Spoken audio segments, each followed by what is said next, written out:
The Ryanair Chase, day 3 of the Cheltenham Festival. Michael O'Leary's been trying desperately hard to win the race he sponsors, but is yet to do so. And at this stage, the breaking news is waiting patiently, trained by Ruth Jefferson, is out of the race. Opposition is thin on the ground to Undersco, the reigning champion. He's now your 11-8 favourite. It's a bit disappointing the way this race has shaped up, with Top Notch also being taken out by Nicky Henderson. Balco de Floz is your second favourite at 5-1.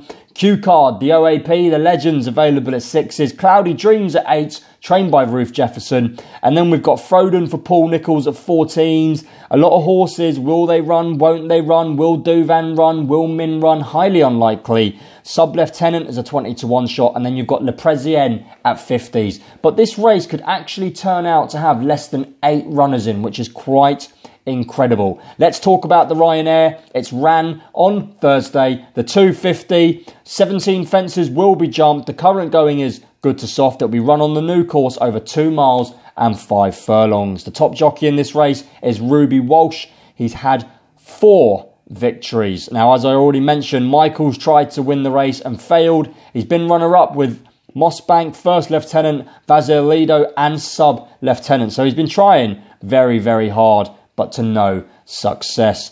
Obviously, one of the most amazing winners of this race was Vator, the late Vator. He absolutely glided along the turf of Cheltenham, pinged his fences, and it's a shame because if he was still around, I'm sure he'd be in this race or the Gold Cup, gracing us with his absolute superb equine talent. Let's talk about the JLT and let's talk about Undersco. Opposition, where are you? So you've got the fences here at Sandown and the hurdles, and you can see here, these are 3 feet and 6 inches tall.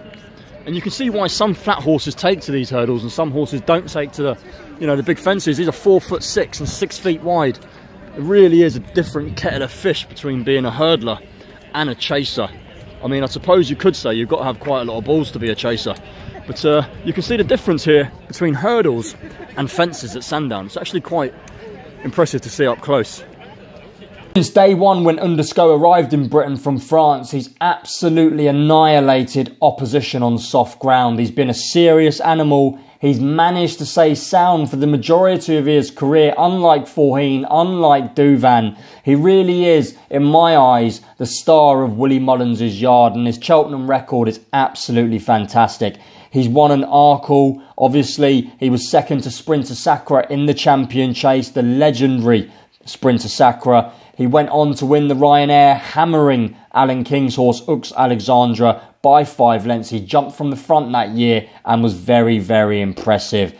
This year, he's come out to Cork and had a canter, won the Clarence House when Brain Power, unfortunately, fell, had a bit of a breathing problem, but he won that well. Obviously, beating Sperodic, a horse rated 145, isn't the best form in the world, but he'd done it easily, and you could easily say that he comes here quite a fresh horse.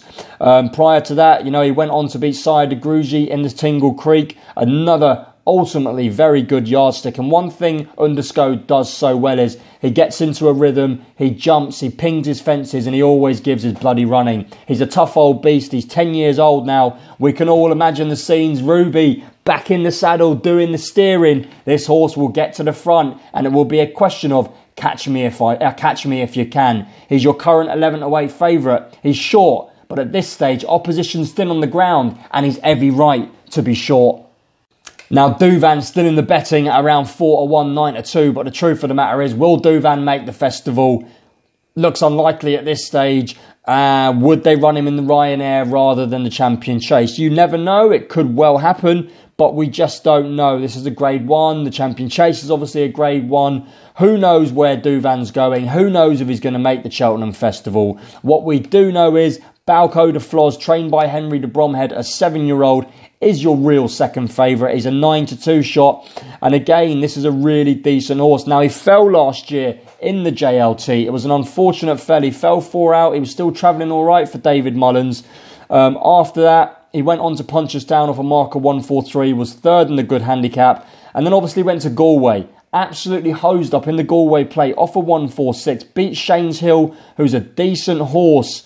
Went back to Gora and got beat on heavy, got beat by Alfred Azobo. Now at Leopardstown at Christmas, he chased home Road to Respect. He was only beaten a length and a quarter. He ran an absolute blinder. He was up with the pace all the way that day. He's been saved for this race by Henry de Bromhead. And you'd like to think he comes in here a pretty fresh horse. Back in 2016, he was 5th in the Albert Bartlett behind You Know What I Mean, Harry. And he's been an improving, consistent horse for a long time now. He's got form that ties in with Disco of Noel Meads and Arduke, only beaten 6 lengths by the pair of them. He's only a 7-year-old, this Balco de Floz. You think he'd still have more improvement in him, and you can see him running a really big race. I'm sure on the day, a lot of you each way boys are all going to be backing him. Top price with Corals, actually, 5-1, Balco de Floz. It's a big week for Henry de Bromhead with Petit Mouchoir as well.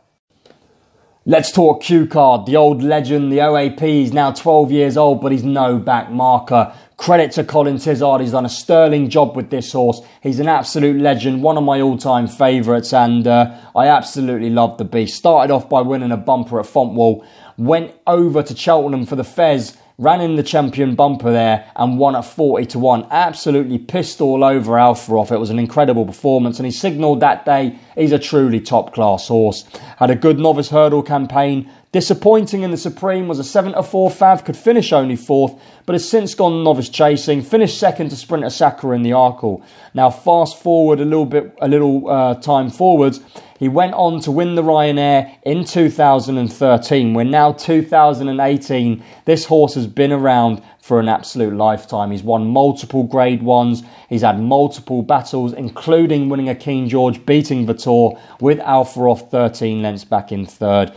He's an absolute legend and a credit to Colin Tizard. He won the Betfred Bowl, battering Don Poli, another Grade 1, 2nd to Thistlecrack in the King George. He's been there, got the t-shirt and done it. The question you've got to ask yourself is, does Q Card still have the legs on ground that might be a little bit faster than what he's been racing on at Ascot, Haydock and Wetherby? And does he have the speed dropping back from 3 miles to 2 mile 5? He couldn't deal with waiting patiently in the closing stages, and I'd just be slightly worried about that, and the fact it's another month and a half later.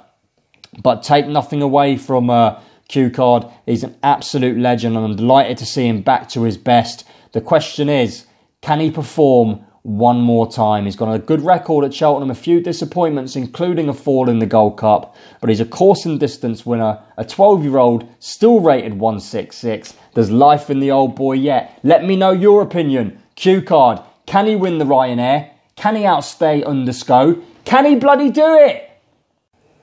So Cloudy Dreams 8-1 for the Ryanair, trained by Ruth Jefferson. Obviously waiting patiently, he's been taken out. They've got a good super sub in this. He was 2nd to Altior in the Arkle, was only beaten 6 lengths. Went over to Ayr at the end of the season, won the Future Champions Novice Chase, beating the Anvil, who goes for the Johnny Henderson Grand Annual. He gave that horse £3. It was a good performance. He's a good horse, this Cloudy Dream. 2nd to Smad Place, 2nd to Fox Norton in November. Got fairly easily left behind, but I know the trainer stated that they hate soft ground for the horse. Was 2nd to Definitely Red, over 3 mile 1. I don't think he stayed that day, and dropping back to 2 mile 5 will definitely help.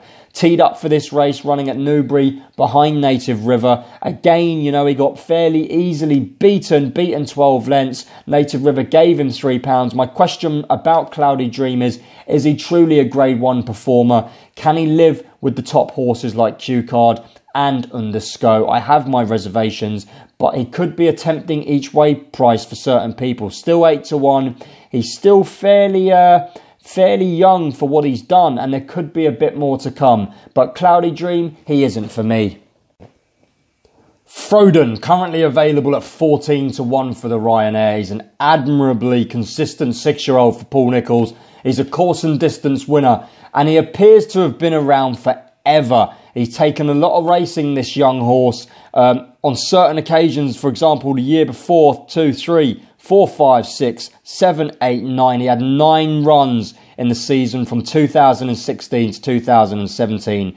This year, he's already had 4, 5, 6 runs coming into the Cheltenham Festival. He takes his racing very, very well. And I remember this horse winning on the 10th of December, He won the Caspian Caviar Gold Cup as a 4-year-old off a 1:49, beating Azo. That was a really gutsy performance by Frodon. I didn't think he'd win again after that, but he bounced back to win at Musselburgh. He won a Grade 2 at Kempton. This year, he's been second to Mike Bite, third to Top Notch, second to Gold Present, who's favourite for the Ultima. He ran receiving a pound in that, ran a really good race, was only beaten 3 lengths. Bounced back again to win on heavy ground. He seems to really like soft ground as Frodon. And if we get a lot of rain at Cheltenham, which the forecast suggests we may, he's got to be a decent each-way player. That 14-1 could soon be snapped up. The more rain for this horse, the better. Last time out, he ran at Ascot in the Ascot Chase. It was a Grade 1. He was beaten 17 lengths with Top Notch beaten 20. Slightly disappointing. He was a 9-1 shot that day. Q Card battered him. It's hard to see him reversing the form. But like I stated, Frodon does like it soft. He does like Cheltenham. He's had a 26-day break. And he's a horse who can take his racing very, very well. If we get a lot of rain, Frodon could be a big each-way player. Let me know your views on Frodon down below. I'm interested to hear what you think about this little tough 6-year-old. He's a good old yardstick for Paul Nicholls. Look, you knew it was coming. This race is all about Undersco. It's like a loaf of bread when you knife it open and it crumbles everywhere. The Ryanair's fallen to pieces and Undersco, well, he's going to mop it up. I think Ruby's going to bounce out from the front as usual. Catch me if you can, catch me if you're good enough. And the truth of the matter is, I don't think the rest are. He's an Arkle winner, second in a champion chase behind the almighty Sprinter Sacra, won the Ryanair last year, beating Sub-Lieutenant, had a nice warm-up around Ascot. Everything's in place for Undersco, the reigning champion, to deliver the goods for the Irish, for the big owners who own Undersco, and for all of you punters. Top price 11-8. He may be a bit bigger on the day, but if all of these Willie Mullins hot pots win during the week, the Getter Birds, the footpads, he may go off really short. For me, this is all about Undersco. My each-way selection in the Ryanair. I think you could chance on very, very soft ground, only if we get the rain, Frodon at 14-1. He likes it deep. But for me, the Ryanair is all about Ruby Walsh, Willie Mullins, and Undersco. You tell me, YouTube, Twitter, can he be beaten? Can he?